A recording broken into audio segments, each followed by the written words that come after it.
வணக்கம். நான் உங்கள் பாசமிகு பத்திரிகையாளர் தேவிமணி.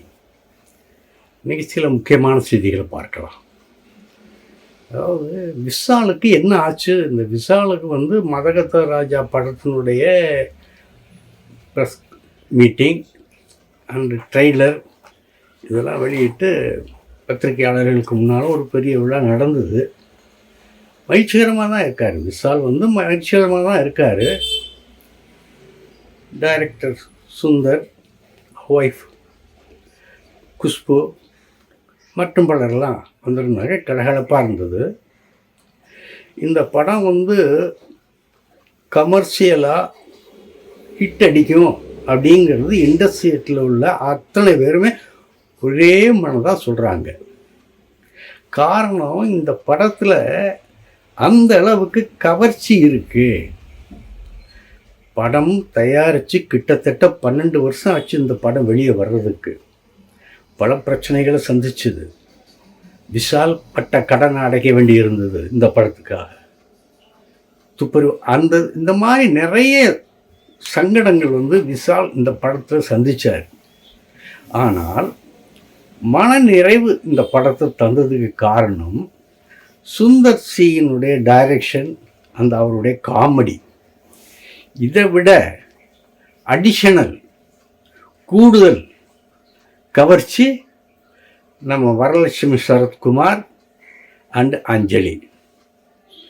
இந்த 2 பேருடைய கவர்ச்சியும் படத்தை முழுமையாக தூக்கி நிறுத்தியிருக்கான். படம் பார்த்தவங்க, சார் இது 100% லக்கி, 100% ஜாக்பாட் அடிக்கும் பாருங்க அப்படின்னு சொல்கிறாங்க. அப்படிப்பட்ட ஜாக்பாட் அடிக்கக்கூடிய ஒரு சந்தோஷமான படத்தினுடைய பட நிகழ்ச்சியில் விஷால் மைக்கை கூட பிடிக்கலை. அப்படியே கட்டன்னு ஆடுது.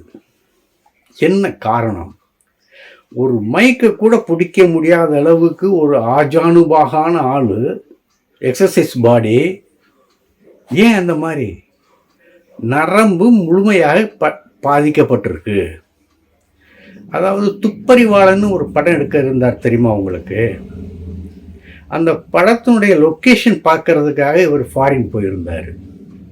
அங்கே ஃபாரின் போன இடத்துல இவர் உடல்நலம் பாதிக்கப்பட்டு மருத்துவமனையில் சிகிச்சை பெற்று உடனே இம்மிடியேட்டாக அவர் இங்கே கொண்டு வந்துட்டாங்க ஹைதராபாத்தில் 1 மாதம் மருத்துவமனையில் இருந்தார். அந்த உடல்நல குறைவிலிருந்து இன்னும் மீளலை சார் அப்படின்னு இண்டஸ்ட்ரியில் உள்ளவங்க சொல்கிறாங்க. அந்த படப்பிடிப்பில் கலந்து கொண்டவங்களாம் என்ன சொல்கிறாங்கன்னா, சார் இவருக்கு ஞாபக சக்தி கூட கொஞ்சம் குறைவாக இருக்குது என்ன சார் அப்படின்னு வருத்தப்பட்டாங்க. அதை இவெல்லாம் சொல்கிறாங்களே, அது உண்மையாக இருக்குமா பொய்யா இருக்குமான்னு பார்த்தா, அந்த நிகழ்ச்சியில் பார்த்தவங்க, அவர் ஆடுறதை பார்த்தவொடனே எல்லாருமே அசந்து போயிட்டாங்க. ஒரு கவலை தான் வந்தது அவர் பார்த்த உடனே. ஒரு பெரிய நடிகர், பணம் இல்லையா? அவங்க அப்பாலாம் நல்ல பணம் வசதியாக உள்ளவர் தான், பிரதர் வசதி உள்ளவர் தான்.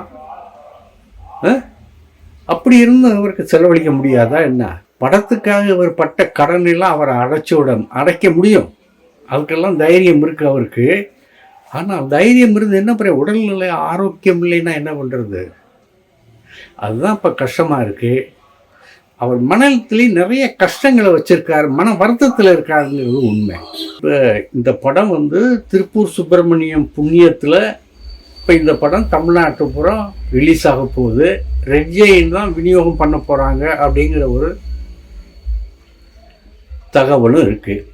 ஆக இந்த படம் 12ஆம் தேதி வர்ற படங்களில் தப்பிச்சிடும் அப்படிங்கிற ஒரு நம்பிக்கை எல்லாருக்குமே ஏற்பட்டிருக்கு.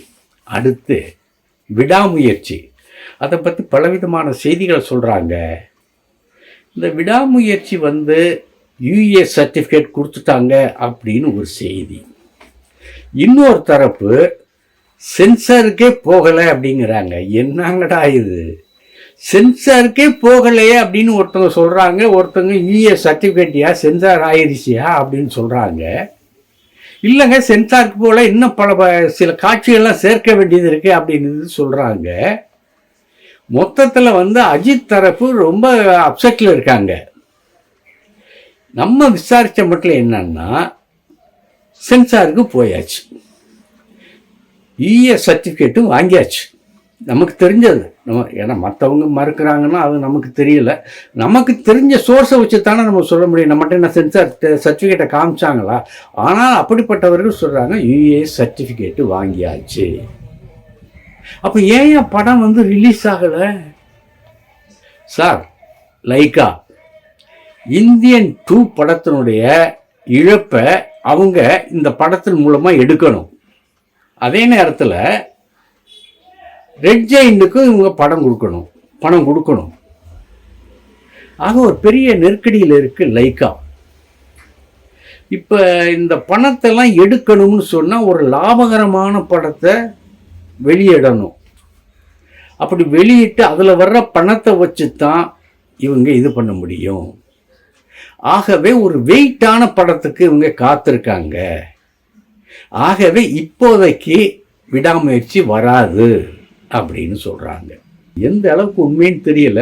ஆனால் அஜித் தரப்பு மிகவும் வருத்தத்தில் இருக்காங்க. லைக்கா மேலே வருத்தத்தில் இருக்காங்க. ஒரு நல்ல படம் எடுத்து முடிச்சாச்சு. ஆரம்பத்தில் இருந்தே இந்த படத்துக்கு என்னன்னே தெரியல.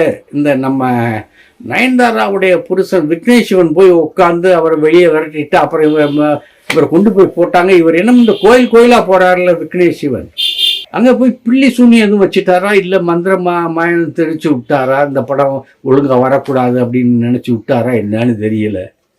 பார்ப்போம். அது சரி பார்ப்போம். அடுத்து கேம் சேஞ்சர். இந்த படத்தை ரொம்ப ஆந்திராவில் ரொம்ப நம்பி எதிர்பார்த்துக்கிட்டு இருக்காங்க. தில்ராஜு ரொம்ப நம்பிக்கையில் இருக்கார். ஆனால் இந்த வடக்கே இந்த இந்தி பாலிவுட் சைட்டில் இவங்க போகிற அளவுக்கு அங்கே இவங்க தெம்பா இல்லை அப்படின்னு சொல்கிறாங்க. இப்போ ஒரு 3 நாளைக்கு முன்னால் கேம் சேஞ்சருடைய விழா அங்கே பாம்பேயில் நடந்தது. அங்கே டைரக்டர் சங்கர் போகலை, ராம் சரண் தான் இருந்தார். கியாரா அத்வானி கதாநாயகி போகல, தில்ராஜ் இருந்தார், சிரஞ்சீவி ராம் சரணுடைய ஃபேமிலி இருந்தாங்க. ஃபங்க்ஷன் 20 நிமிஷத்தில் முடிஞ்சிருச்சு. அங்கே எந்த விதமான உற்சாகமும் இல்லை. கேம் சேஞ்சரை பற்றி எந்த விதமான உற்சாகமும் இல்லை. அங்கே பாம்பேயில் உள்ள லீடிங் இந்த இதெல்லாம் இருக்காங்கல்ல, அவங்கெல்லாம் இதில் இந்த படத்தை பற்றி ஒரு கவலைப்படலை.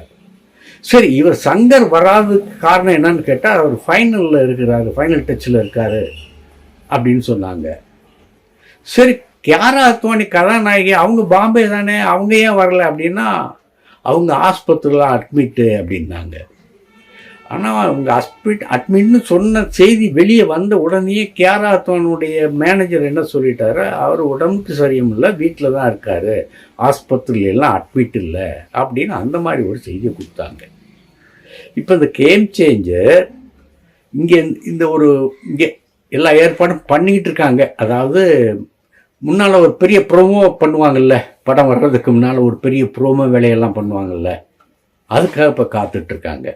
சரி, இப்போ இந்தியன் 3 முடித்தாதான் நான் மற்ற வேலைகளை பார்ப்பேன் அப்படிங்கிற ஒரு இதில் சங்கர் இருக்கார்.